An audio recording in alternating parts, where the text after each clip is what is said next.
Pagpapalakas ng Labor Information System, Skills Recognition at Quick Welfare Response. Ilan lang yan sa mga tinalakay sa ika-10 Vienna Conference sa Austria. Ang detalye sa report ni Bien Manalo.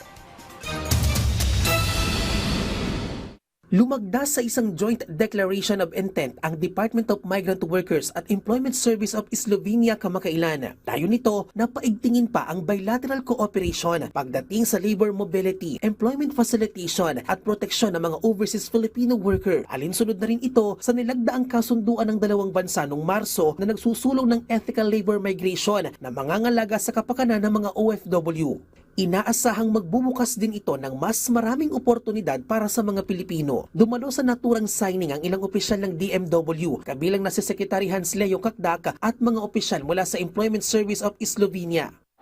Ipinunto ng Migrant Workers Department sa 10th Vienna Conference ang pagiging global leader ng Pilipinas pagdating sa ethical and strategic labor migration. Binigyang diin ni Secretary Kakdak ang matatag at komprehensibong labor migration framework ng Pilipinas. Ipinagmalaki rin ng kalihim ang inisyatiba ng ahensya sa lifelong learning and upskilling para sa mga OFW. Gayon din ang pagpapalakas ng mga programa tungkol sa digital literacy at language proficiency. Tinalakay din ang kolaborasyon ng DMW sa ibang bansa sa ibayong pagpapalakas ng Labor Information System, Skills Recognition, Quick Welfare Response, holding of the Labor Practitioner Network at Action Research.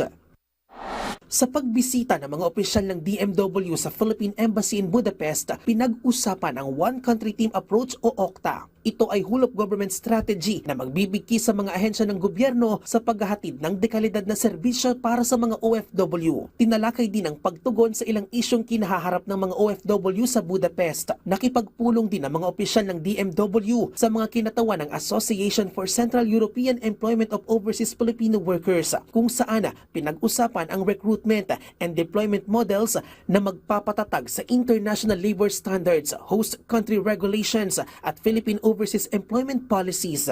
Napagkasunduan din ang pagkakaroon ng joint training initiatives, kabilang na ang capacity and enhancement training for welfare desk officers at collaborative welfare and skills development programs para sa mga Hungarian and Filipino coordinator ng EASE member companies.